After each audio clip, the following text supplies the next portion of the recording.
DC News Now, tracking Tropical Storm Ian, what Florida's governor is doing to prepare. People ask me all the time, like, well, am I going to get closure from this? And Plus, a grieving father says the arrest of the man who gave his late son drugs won't bring him closure. His emotional message for other parents tonight. And the D.C. community is mourning the loss of a popular boxing trainer. Good evening. Thank you for joining us for DC News Now at 6. I'm Annalisa Gale. Today is a DMV first warn day in the Weather Center. So let's get right over to Scott Sumner now. Scott, as I was driving in, I saw a few sprinkles, but you said that's all clear for now. Yeah, thankfully, all the storms, heavy hitters were moving through the area pretty quickly. So right now, we're looking pretty good across the viewing area. As you can see, the last little batch of it, it's out towards Delaware's way, where you see that little blip, that little red blob there, and well, that's what's left of all the active weather we had earlier this afternoon across the viewing area. But let's recount what happened. Well, around early this morning, late morning, severe thunderstorm watch was put in effect. That's all the yellow that you see here. But slowly throughout the afternoon, you could start to see the storms move fairly quickly across the region, thereby chopping away nicely at the severe thunderstorm watch until it finally gave way about 5:30 or so, when everything was off the board at that point in time. So for the most part, we're looking pretty quiet now the rest of the night. And yes, the front still has not come through yet, but it will move through, and there may be a renegade shower or two. But as far as severe weather, that is over with. As you can see here, some storm reports over the last 6 hours. Starting out towards the west, you have that hail there. That hail has moved through, and that was out towards Garrett County. And then we had gusty winds across the region. That was across portions of Virginia, northern Virginia in particular. We even had a tornado warning issued around a little after 1 o'clock, just north of Winchester, Virginia. And of course, the survey team will go out there and inspect any sort of damage that occurred out that way. But certainly it was a little bit of an active day. And all right, as far as the power outages are concerned, we're looking at a very limited with regards to households without power, but that's still confined out west towards Garrett County, and the percentage of households without power in Mineral County as well as Garrett County is on the lower side of things. So that's good news there in general. And you can see the front again still off to the west. That has to move through before we actually see a wind shift and more of a breeze kicking in out of the west and northwest. We'll talk about that and tomorrow's forecast coming up in a bit. All right, thanks, Scott. Developing now, Tropical Storm Ian is intensifying as it approaches Florida. WFLA's Trevor Sohaki is in Clearwater, Florida, with details on how residents are preparing. Well, it's certainly not Black Friday busy out here, but plenty of people coming into this Lowe's behind me in Clearwater are here for one purpose and one purpose only, and that's hunkering down. In fact, a couple people that we saw come in here earlier today came in, asked for some water, and when they realized the store was all out, well, they just walked right back out.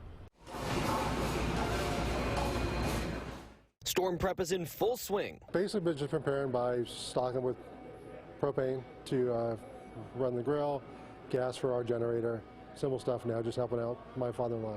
Palm Harbor resident Mike Rozeski isn't very worried about the storm, but he's seen people getting ready. I think having Irma come by a few years ago, and then with the pandemic, I think people understand that the need to prepare. Lowe's in Clearwater today went through 60 generators, just restocking as we arrived this afternoon. We know in this area, especially previous storms, even if there's not a lot of damage, power outages have been huge for several weeks sometimes. Adam Becker is the store manager. He said people started coming in and stocking up yesterday. This morning about 7:30 in the morning is when the rush hit. Selling through generators, tarps, gas cans were big. A lot of people buying pre-mixed True Fuel for their generators, things like that. Lowe's was fully stocked with water this morning, but still ran out of their 12 pallets. Becker said they had trucks coming with more. We know we have a lot of new people who've moved into the Florida area, greater Tampa area. And this is probably the first storm that they've had this year. That was the case for New St. Pete homeowners Jason and Caitlin, grabbing a generator and plywood. Unsure, because, you know, sometimes they go that way, sometimes they go that way. You never know where it's going to hit, and a little apprehensive. Becker also wanted to remind people that if you do have a generator or anything electrical or any power tools that you need to weather the storm, well, you can always stop on by, and it's a good idea to make sure that they're all working and in proper order so you can be prepared for the storm. Reporting in Clearwater, Trevor Sahaki, 8 on your side. New tonight in Prince George's County. This afternoon around noon, police say a man was shot and killed in the 4600 block of Silver Hill Road. Police say they found that victim suffering from a gunshot wound in the parking lot of a convenience store. He died at the hospital. They're looking at surveillance cameras and things like that to gather information. Just remember to stay vigilant. Our officers are out here every day working hard to make sure that our community continues to stay safe. No further information was provided at this time. The victim has not been identified and no arrests have been made. And in D.C., new details tonight in a homicide investigation in Southeast involving a popular boxing trainer. D.C. police are looking for a car that was involved in that deadly shooting. It happened just before 12 p.m. in the 2700 block of 30th Street. Take a look there. Police are looking for this car. It was a white Kia Optima that had an Ohio license plate of JAU3816. The victim, 62-year-old Arthur Harrison Jr., also known as Buddy, was a fixture in the boxing world. He was the owner of Old School Boxing and the father and trainer of Dusty Hernandez Harrison. Dusty was set to make his return to the ring as the headliner at the Beltway Battles boxing event scheduled for October 1st. Well, in Montgomery County, a Silver Spring man is charged with distributing drugs that led to the death of a student. Cheyenne Curran she sat down with the victim's father tonight. There's no escaping the loss that you feel as a parent who's lost a child. 16-year-old Landon Hausman was a sophomore at Walt Whitman High School. In January, he died from an overdose right here at his home after taking what he thought was a Percocet. But the autopsy shows that it actually was a counterfeit pill that was laced with fentanyl. His dad is now speaking up, hoping that by sharing his story, he can prevent other families from experiencing the same pain. I can't paint a picture of this kid that you would look at and say, oh my gosh, here's a kid that's in crises, because it didn't look that way at all. What it looked like was, here's a really popular, social, smart, athletic kid that maybe he's just dealing with some issues on the side. But Brandon's issues ran much deeper, his father says. He says his son experienced a series of crisis incidents that started as early as 8th grade that gradually progressed. When he left my room, he walked into his bathroom, took out a counterfeit Percocet, what he thought was a real Percocet pill. It was a counterfeit Percocet pill, crushed it up, and snorted it with a straw, and within 10 minutes he was dead on his bathroom floor. Landon's dad said they tried it all, from rehab to wellness checks. His advice to other parents is, as parents, we have to understand that our children are being approached by people who are interested in selling them dangerous narcotics. This week, the U.S. Attorney's Office for the District of Maryland announced that 24-year-old Makias Marie Keflayu was indicted for distributing the drugs that led to Landon's death. The only closure my wife and I want is we want our son back. But that's not going to happen. Again, that was Cheyenne Curran. New today, Vice President Kamala Harris is on her way to Japan. She's visiting to attend the memorial to honor former Japanese Prime Minister Shinzo Abe. However, the AP reports that she will be confronted with controversy as tension rises between North Korea and South Korea. Abe's date of funeral, is set for Tuesday. It's the true definition of lending a helping hand. The damage caused by the recent string of tropical storms and hurricanes has been nothing short of devastating. DC News Now's Katie Ree has an update now on the teams from Maryland and Virginia that are lending a helping hand with that cleanup. Now we might have severe weather that's brewing here in the DMV, but it was last week when Hurricane Fiona hit Puerto Rico, leaving thousands without power and destroying the island with severe flooding and landslides.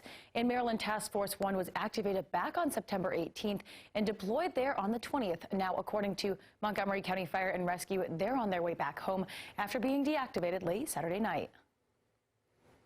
Montgomery County Fire and Rescue says the team faced washed out roadways, landslides, and significant flooding in the wake of the storm.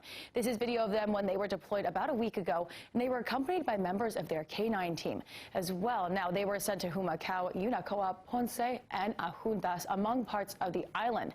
But Maryland is not the only state aiding in the storm relief. As you can see, they're out there in staging. Now, Virginia's Task Force 1 and 2, which included members of the Fairfax County Fire and Rescue, they've been activated and sent to Florida. They've been deployed there to assist FEMA with Tropical Storm Ian, which officials believe could hit Florida as a hurricane. 45 members of the Urban Search and Rescue Team, along with some of their canines, they rolled out to the Sunshine State late Saturday night with truckloads of equipment for the storm, which is set to hit this week. Other task forces that were also deployed out to Puerto Rico to help alongside Maryland Task Force 1. That was a task force out of Nebraska. Now, down in Florida, Virginia Task Forces 1 and 2, they'll be deployed alongside Ohio Task Force 1.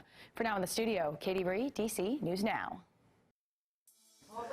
At home, we're not going to see any rain until later this week, right, Scott? That is correct. Matter of fact, we have a dry 5 days, it looks like, although we'll see probably clouds increasing later in the week here as we wait for the next tropical system potentially to be on our doorstep. But in the meantime, we had to deal with a regular cold front that is still off to the west, but we'll be moving through. As a matter of fact, some storm reports, as you can see there. We had some wind damage. This was around 1 a little after 1 this afternoon, and this was over in Bloomery, West Virginia, where some trees were blocking a road there near 658 near Mission Road. So we did have quite a bit of damage, and here is, as a matter of fact, we zoomed on in quickly and out, but if we can do that again, we'll show you that there was even a little bit of a funnel cloud that was noticed here, a little rotation within that. So they're going to send out the Severe Storms Prediction Center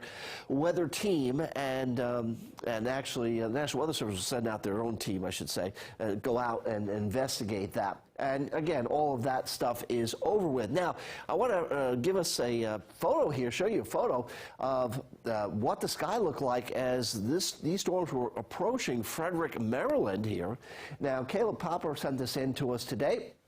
And you can see, this looks to be honest with you, a shelf cloud, which in and of itself is not a dangerous storm, but when you see a shelf cloud, you know that there's going to be potential of severe weather right around the corner. So thank you for sending that in there, Caleb, and all of you out there who happen to safely take some photos after a storm or before a storm, please do so and send them to us here at the Weather Center. Send them either to our Facebook page or actually my Facebook page, either way, and Twitter, and we'll actually put it on air if we can. All right, headlines here. Cold front passes east tonight, breezy on Monday, plenty of sunshine though this week, so we are going to dry out, and it'll be another cool down by the middle of the week. I talked about this yesterday. I'm going to talk about it again. I'll let you know how cool it gets over the next couple days for not just daytime highs but overnight lows. That's coming up. Plenty of sunshine. I like it. Thank you, Scott. Coming up next on DC News Now at 6, funds to restore the National Cathedral. How a staple in Washington, D.C. is raising funds to help improve their work. Plus, a celebrity who is a new mom and billionaire will headline Super Bowl 57. We'll be right back.